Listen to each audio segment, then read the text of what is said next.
Film akan dimulai dengan memperlihatkan seorang pria bernama Jackie yang terbangun dari tidurnya dan segera menuju sebuah bar bernama Wu Bar. Ia tiba di tempat tersebut bukan untuk bersenang-senang, melainkan untuk menemui putrinya yang sudah 6 bulan tidak kembali ke rumah sejak kematian ibunya. Dari percakapan mereka lewat telepon, kita bisa mengetahui bahwa hubungan ayah dan anak ini sedang tidak baik-baik saja.冇巴喺邊？冇吧？喺邊啊？啊，我到咗啦。到咗？係少少得唔得㗎？今日嘅事好緊要㗎。你唔好翻屋企啦。唔係㗎。 Saat menunggu putrinya keluar, Jackie sempat mengobrol dengan seorang bartender dan kemudian diperkenalkan kepada pemilik bar bernama Wu Jiang. Sambil menunggu, Wu Jiang bercerita bahwa bar tersebut dahulu merupakan pabrik miras oplosan yang ditutup karena menyebabkan pencemaran lingkungan. 你好，老哥。啊，叫我中文。講笑啫，要唔要仲未到啊？淨係工廠，環境污染啊！ Tak lama kemudian, muncullah putri Jackie bernama Miu yang terlihat menggunakan outfit seperti anak berandalan. Jackie sangat tidak menyukai penampilan dan juga sikap dari Miu. Terlebih lagi, ia terang-terangan mengungkap bahwa dirinya sedang menjalin hubungan asmara dengan Wu Jiang. Hal ini tentu saja membuat Jackie marah mengingat usia Wu Jiang sudah sebaya dengannya dan memiliki lingkungan pergaulan yang sangat buruk. 我男朋友，我唔贊成。佢幾大啊？有乜緊要啫？佢叫我中哥㗎，你咁都唔揾佢？你睇佢日日接觸嗰啲係咩？ Pertengkaran mereka pun menunjukkan fakta bahwa hubungan ayah dan anak ini retak sejak lama. Miu menyalahkan Jackie karena terlalu sibuk bekerja sebagai polisi hingga tidak sempat menemani ibunya di saat-saat terakhir. Ketika hendak pergi, tiba-tiba terjadi kekacauan di bar saat seseorang menyandra pengunjung bar dengan ancaman bom di dalam tubuhnya.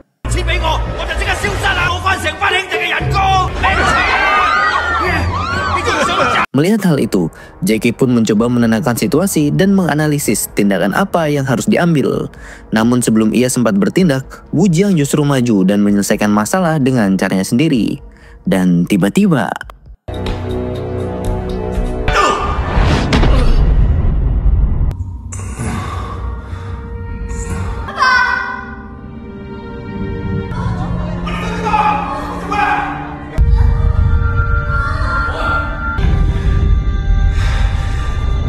Saat sadar kembali, Jackie mendapati dirinya sudah terikat di sebuah ruangan.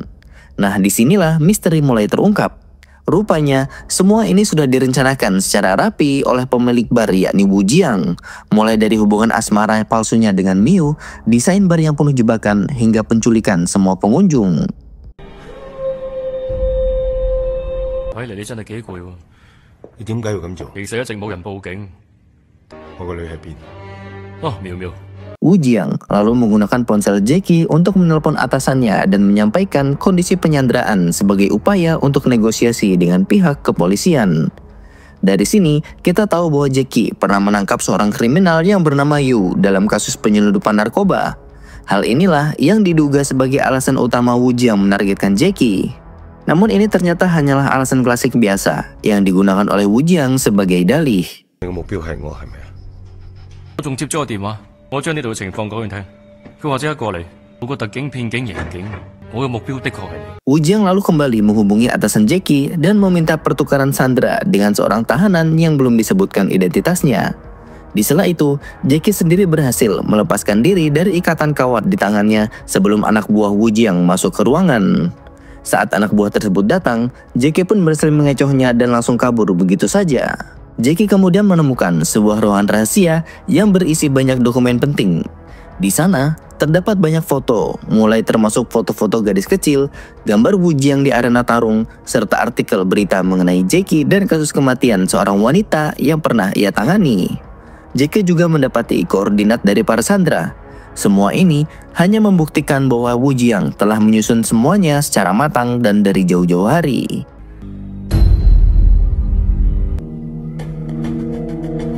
Setelah itu, Jackie pun bertemu dengan Miu yang sedang menuju toilet dan meminta Miu untuk mengambil ponsel dari meja tengah. Dengan kecerdikannya, Miu pun berhasil mendapatkan ponsel tersebut dan memberikannya kepada Jackie.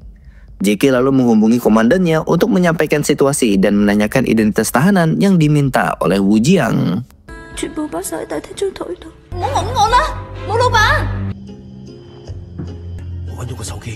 你而家安唔安全？我冇事，我個姓武嘅老闆係阿頭。 Komandannya pun menjawab bahwa tahanan yang diminta bernama Wei. Ia juga mengatakan bahwa saat ini sekelompok pasukan khusus dari kepolisian sudah dipersiapkan untuk misi penyelamatan. Namun Jackie justru meminta penundaan serangan. Sebagai seorang polisi yang telah terbiasa menjalani berbagai aksi, Jackie memiliki kemampuan untuk menganalisa dan memperkirakan segala kemungkinan yang akan terjadi jika langsung mengambil keputusan tanpa melakukan pengamatan terlebih dahulu. Saat ia sedang merancang skenario penyelamatan, tiba-tiba terdengar teriakan dari anak buah Wu Jiang yang sebelumnya dihantam oleh Jackie dan memberitahu jika Jackie telah berhasil melarikan diri. Segera setelah itu, Wu Jiang menginstruksikan semua anak buahnya untuk mengejar Jackie. Dalam pelariannya, Jackie menemukan sebuah bom yang tersembunyi di sudut ruangan. Ia pun segera menyadari bahwa peta yang ditemukan sebelumnya di ruang rahasia milik Wu Jiang adalah menggambarkan posisi di mana bom-bom tersebut. Dengan cepat, Jackie mengambil foto bom itu dan mengirimkannya ke atasan. Sayangnya, ia sudah keburu dihampiri oleh anak buah Wu Jiang hingga terjadilah perkelahian.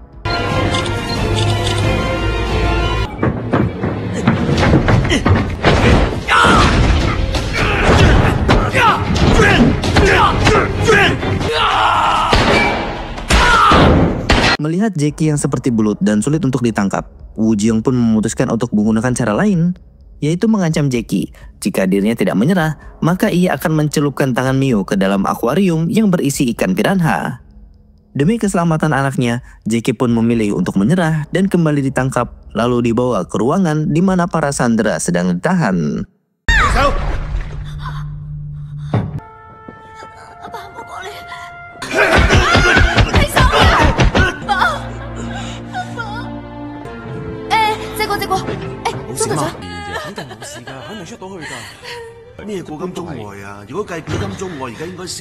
Di ruangan tersebut, Jackie bertemu dengan seorang apoteker yang ternyata ia kenal dari masa lalu. Mereka pernah bertemu dalam sebuah insiden pembunuhan yang terjadi di apoteknya. Selain itu, Jackie juga mengenali sepasang kekasih yang ikut menjadi sandera saat ini. Kebetulan juga mereka berdua ternyata pernah berada di tempat kejadian pada malam insiden di apotek tersebut. Mereka berdua bernama Lian dan juga Marwan. Nah, kalian semua harus ingat orang-orang di scene ini karena mereka semua memiliki benang merah di akhir film.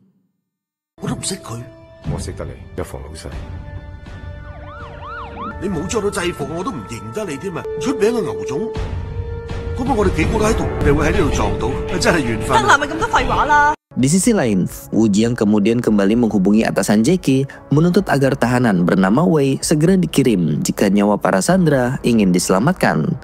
Di sisi lain, untuk menjaga para sandera tetap aman, Jackie kemudian menawarkan kesepakatan baru dengan bersedia menuruti semua permintaan Wu Jiang asalkan dirinya bersedia membebaskan semua orang. Hai ya, Đại官喎，你想睇下係嘛？是公安局張國民，請大家放心，我哋傾下正經嘢。仲有後面嗰幾個人10分鐘之後仲未見人嘅，唔好怪我唔去。你要揾齊我哋5個啫，做咩要拖咁多話？你需要一個中間人。Wu Jiang sendiri pada akhirnya menyadari bahwa Jackie sudah mengetahui isi ruangan rahasianya. Ini berarti Jackie telah memahami seluruh rencana busuk yang telah ia persiapkan.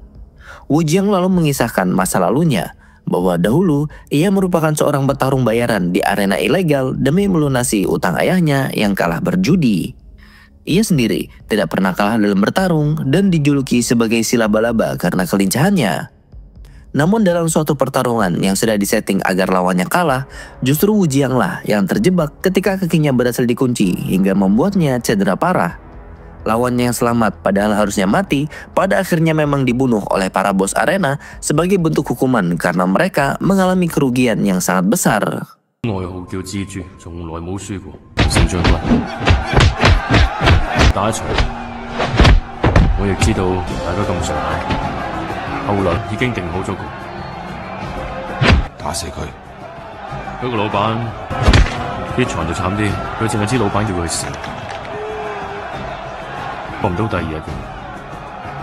Ketika sedang menceritakan masa lalunya, dari kejauhan, seorang sniper polisi telah mengintai Wu Jiang dan siap menembak. ketika si sniper menembak, yang terjadi hanyalah pecahan kaca yang melukai Wu Jiang karena kaca anti peluru ternyata sudah dipasang sebelumnya. Ini membuktikan betapa detail dan cermatnya Wu Jiang dalam menyusun rencananya.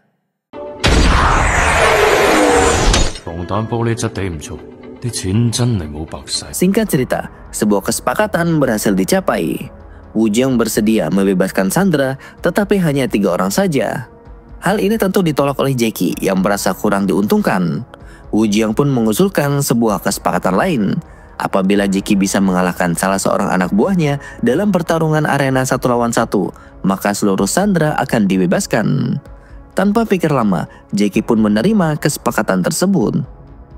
Meski Jackie sudah rela babak belur akibat bertarung, rupanya Wu Jiang tidak menepati janjinya dengan tetap pada kesepakatan awal, yaitu hanya membolehkan 3 Sandra saja untuk bebas. Dengan berat hati, Jackie pun memilih para Sandra yang terluka untuk dibebaskan.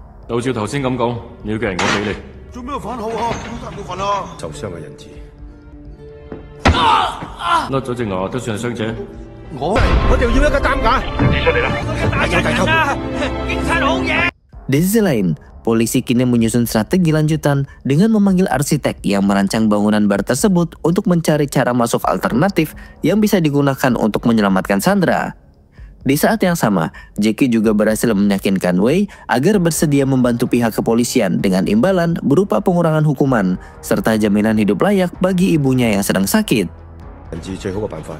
就係我將魏小福帶入去。佢叫我聽聽話，曾小再出翻去。如果你肯幫手，我哋可以申請酌情為你解。你呢幾年照顧我阿媽，人都有捐錢俾你屋企，有意思。 Sebenarnya, di sini sendiri Jackie mulai memahami pola permainan licik yang sudah dirancang oleh Wu Jiang. Namun karena semua masih sebatas dugaan dan belum tentu terbukti benar, maka untuk sementara Jackie memilih menunggu dan mengikuti arus hingga semua fakta yang sebenarnya bisa terungkap. Singkat cerita, proses pertukaran pun akhirnya dimulai. Pihak kepolisian terlihat sudah bersiap dengan mengenakan rompi anti peluru sebagai langkah antisipasi terhadap kemungkinan jebakan dari Wu Jiang. Ketegangan semakin meningkat, hingga pada akhirnya gong dari alasan utama sekaligus motif kejahatan Wu Jiang bisa terungkap. Rupanya, Wu Jiang sengaja memilih orang-orang tertentu termasuk Jackie karena memiliki dendam pribadi atas kematian adiknya 5 tahun silam di sebuah apotik. 我真係好佩服你啊，鐘隊長！你真係帶咗佢入嚟。魏小福，咁你又講錯啊？我係自願嚟嘅。我等呢個人好耐啦。哦，你幾時先翻嚟啊？呢一個女仔，大家認得佢啦，係我個妹，生存嘅全部意義。而家呢個時候發生咗咩事，我知道得唔多。Flashback ke masa lalu, saat itu Wei pergi ke apotek untuk mencuri obat demi menyembuhkan ibunya yang sedang sakit. Namun tanpa sengaja, ia malah menemukan dompet milik pasangan dari Lian yang terjatuh. Ketika Wei mencoba mengembalikannya, ia malah dituduh sebagai pencuri dompet dan apesnya lagi, obat yang sedang ia curi juga ketahuan. Dalam kemarikan, Wei pun menyandra adik Wu Jiang dan meminta semua orang untuk tidak melaporkannya ke polisi. 係我哋呢度㗎啦，呢啲都係你執嘅，唔准報警！我而家諗起啦，我當時即係有人打劫啊！喺高樓邊嘅帳房啊！ 你哋幾個咁眼白？ Pada waktu yang bersamaan, Jackie yang sedang dalam perjalanan ke rumah sakit melihat keributan tersebut. Ia pun berusaha menenangkan Wei agar tidak bertindak gegabah. Namun situasi menjadi rumit saat Jackie menerima telepon dari putrinya tentang kondisi ibunya yang kritis. Nah, dalam celah tersebut, Wei justru membunuh adik Wu Jiang. 邊有電話嚟，個女亦不停打電話俾佢。魏小福嘅情緒慢慢失控。整傷咗佢，咁就唔係小事啦。你阿媽有困難，我 Sebenarnya, Wei sendiri benar-benar tidak ingin membunuh adik Wu Jiang karena aslinya adik Wu Jiang lah yang meminta Wei untuk mengakhiri hidupnya. Ini berarti kematian tersebut bukan karena pembunuhan, melainkan sebuah bentuk dari aksi bunuh diri. Hal ini diperkuat dengan fakta bahwa adik Wu Jiang saat itu membeli obat tidur dalam jumlah besar dan tengah mengalami depresi hebat karena sedang hamidun, namun tidak ada yang mau bertanggung jawab. Jackie sendiri yang pada waktu itu juga menyelidiki kasus ini menemukan fakta tersebut. 係自殺嘅。咁梗係啦，我攞住把你哋阿信入嚟買嗰啲藥，咩藥啊？呢件事我諗要你講啦。醫生紙，好買嚇。多幾粒俾你啦嚇。啊你等一陣啊。而家邊個都唔信。你死你賤！我幾時有咁樣講過啊？身上的確係發現咗安眠藥，呢個係。Mendengar semua penjelasan tersebut, tak cukup untuk membuat Wu Jiang langsung percaya. Ia tetap bersikeras dan bersiap meledakkan bom yang telah ditanam di tubuh para sandera. Saat kekacauan sedang memuncak, tiba-tiba muncullah seorang bartender yang ternyata juga ahli dalam perakitan bom. Ia pun langsung mencoba untuk menghentikan Jackie. Namun seperti biasa, Jackie yang mampu menganalisis situasi dengan cepat menemukan fakta baru berupa tato di dalam sebuah foto yang menunjukkan bahwa bartender tersebut rupanya adalah kekasih dari adik Wu Jiang sendiri. Nah, saat identitasnya terbongkar, bartender itu pun mengaku dan menceritakan apa yang sebenarnya terjadi. Karena sudah diliputi rasa bersalah yang sangat mendalam, akhirnya bartender tersebut mencoba untuk bunuh diri, namun Jackie berhasil menggagalkannya.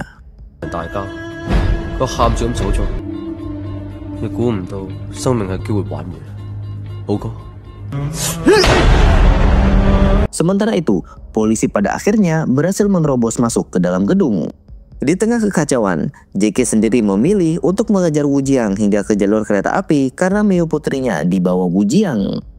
Di sana, Wu Jiang memberikan pilihan kejam kepada Jackie. Jika ia ingin menyelamatkan putrinya, maka Jackie harus menembak kepalanya sendiri. Tentu tanpa pikir panjang, Jackie bersedia untuk menembak kepalanya sendiri. Ini menunjukkan bahwa Jackie merupakan seorang ayah yang sangat mencintai putrinya dan rela berkorban apa saja. Namun saat pelatuk pistol ditarik, ternyata senjata tersebut hanyalah kosong. Wu Jiang hanya ingin menguji keberanian Jackie dan setelah itu pun ia tersentuh dan memutuskan untuk membebaskan Miu. 乖女，令你冇安全感。